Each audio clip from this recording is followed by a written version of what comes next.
I'm not sure if you guys have seen these really cool capes. I've been seeing them all on the internet. Different people have them. Let's get started making our version of this really nice wrap cape. Really cool.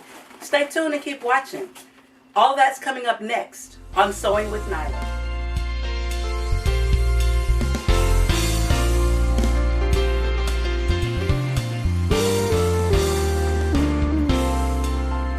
You want to start with 60 inches of fabric. You want it 60 inches wide, and you also want it 60 inches long, so that's a little over a yard.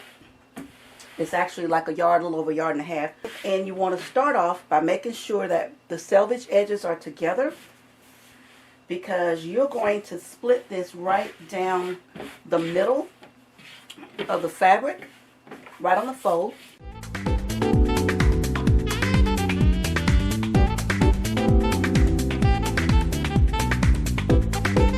So now that we've done that, what you're going to do, since you know that your fabric is 30 inches wide now because it's folded, so you have two pieces now. So each piece is 30 inches wide. So since they're 30 inches wide, what you want to do is you want to measure 30 inches. And now that you got the 30 inches mark, you're going to put a mark right there.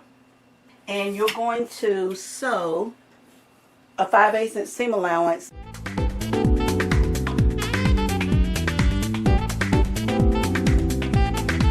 And you want to clip right where the stitching is, right here, where the stitching stops. You want to clip that.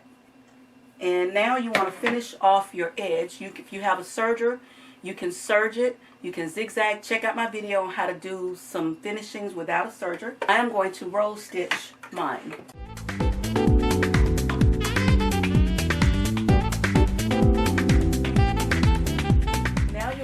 Want to press this seam down nice and flat. Where we just stitched, that's going to be the back seam that's going to follow on the back. But now you got to find the shoulders. And by us making that clip, that's kind of letting us know about where the center is going to be. So I'm going to take the fabric and I'm going to fold it in half right here where that seam is. We're just going to press this right here. You can press it or you can mark it. So if you press it, then you pretty much got a line and you know exactly where to go. But I'm just going to put a mark across here with my chalk pencil. And there's the mark. So now that I've got it marked, I'm just going to put a mark across there. Okay, so now you've got to determine the neckline. So now in my version, what I did is I measured across from the edge of the fabric. I measured 3 3/4 of an inch. So I'm going to put a little mark right there, 3 3/4 of an inch. And then I'm also going to do 3 3/4 of an inch this way. So I'm doing 3 3/4 of an inch down the back and 3 3/4 of an inch across here. This is going to be the neckline for the shoulder. And what you're going to do is you're going to connect these two. Just connect them together, just like that. And you see you've made a chalk line, chalk mark. And now I'm going to move these and bring it so you can see it now. So here's that mark, 3.5 inches in, 3.5 inches down. And now you're going to make them open like the neckline. So you're just going to simply cut your line.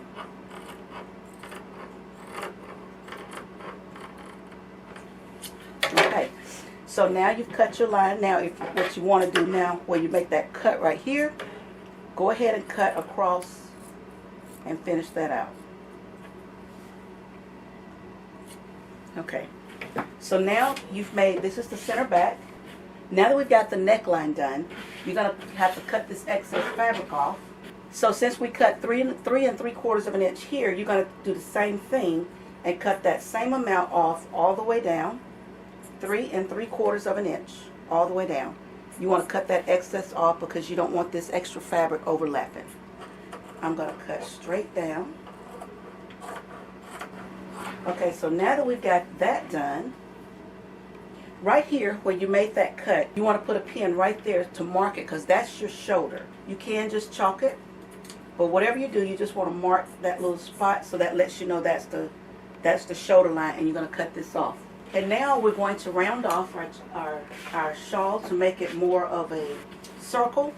Okay, you're going to take your yardstick and you're going to measure from that shoulder line. You're going to line it up. And it looks like it's measuring about 25.5 inches. So I'm going to mark 25.5. Then you're going to move it down a little bit more, still keeping it flush with the edge of the neckline. Mark the 25 again. What you're doing is you're creating a circle like we did with our circle skirts. And we're going to do 25 again. Now, if you don't want yours circular, you can just leave it straight like this. I just found it's easier to serge it or easier to roll hem it if you cut it in a circle, because I had a little extra fabric, so I'm just going to cut mine longer outside of my line. And you can do this too. I just want it a little more fuller. And then when you get to that edge right here, you're just going to go off into nothing. So now what you have a circle on one side and it's straight on the other side. So we're going to flip it around on the other side, and this is going to be the side that's going to hang lower. So I want you to open it up. And when you open it up, you can see the back. And since this is going to be the shorter side that's going to come over and fold over, I'm going to cut off about 7 inches to make this one shorter than that side. Remember, the fast way to cut is cut a little, fold it over, and keep cutting on across. I'm just going to cut it across. Now remember, that's going to be on the shorter side. So now that we've got that cut, we're going to round these edges off, because I don't like the squared edges. And I'm also going to get rid of the selvage edge. So right where I stop rounding it, I'm going to just continue on and just cut that selvage edge all the way off.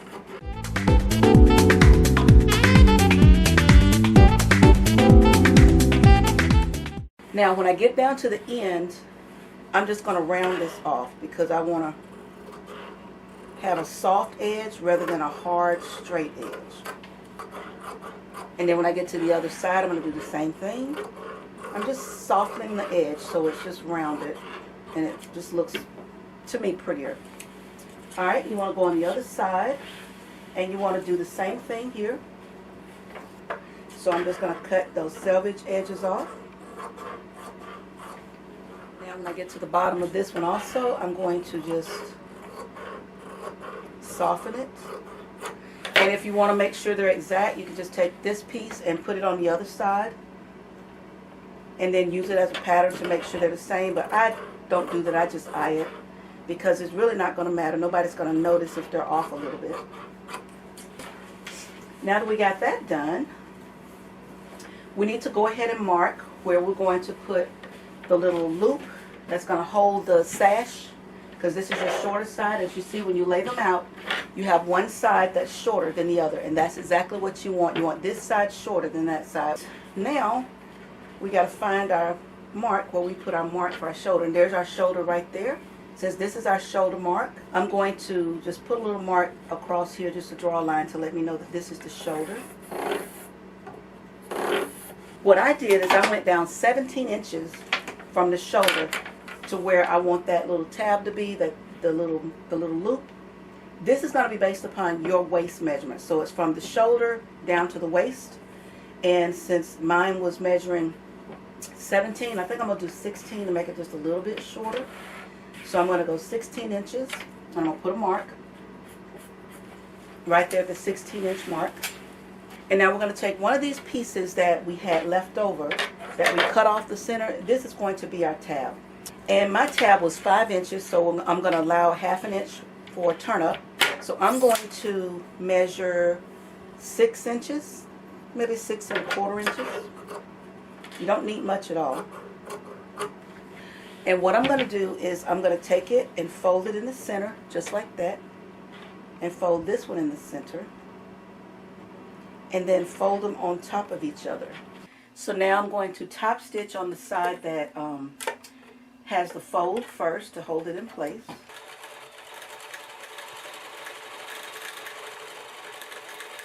Now I got to do the other side. Rather than taking it off, I'm just going to pick it up, turn it, stitch across, and then stitch in a U shape.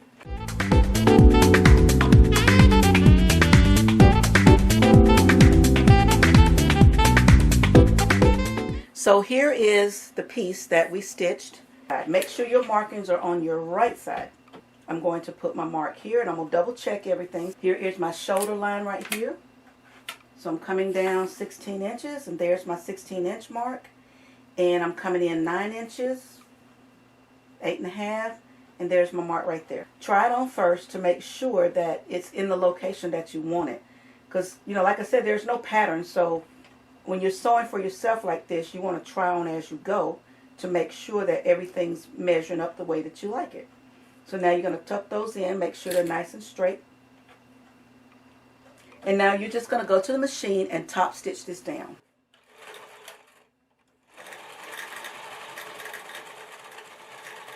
So now you have your loop placed there, and this is where your fabric will go inside of the loop, just like that.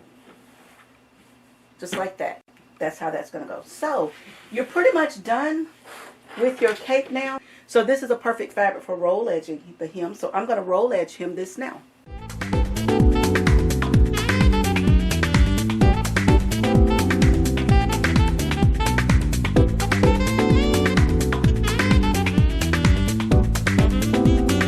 Well, I completed my roll hem, and now the garment is ready to be trimmed of any loose threads, and it's ready to press. So I'm going to press it, and then I'm going to put it on the mannequin and let you see how it turned out. So let's put it on the mannequin and let's see what we got. Line it up with the back seams, and here's the back seam right down the back. So, oh, this green looks really pretty. Oh, look how pretty that drapes and lays. And we're going to turn this around. Got some few threads. And here is our loop right here. So we're going to bring this over the chest. And I like to take mine and just go ahead and pleat it just a little bit before I insert it into the little loop there. So I'm just going to pleat that a little bit. And I'm going to stick it inside of the loop. And bring the front over. Okay. And I like the way this one lays. It lays pretty nicely. And there we have it. Wow. I think it turned out rather nice. Now I'm going to try it on. Wrap it around the back. Just like that. Oh, this feels really nice. It just lays really nicely. And I'm going to wrap this over. Do a little bit of pleating action. Just a little bit of pleating before I insert. And then insert it into the loop. And wow, this is nice. You could take something like a real cute rhinestone or something dressy, and you could put it on the front, and look at how much nicer that makes that look. So you could really dress this up, dress it down, and add a little extra pizzazz to it. So I hope that this tip has been helpful on how to make your very own wrap shawl. So I hope that you guys have enjoyed it, and I hope that you keep watching. Happy sewing!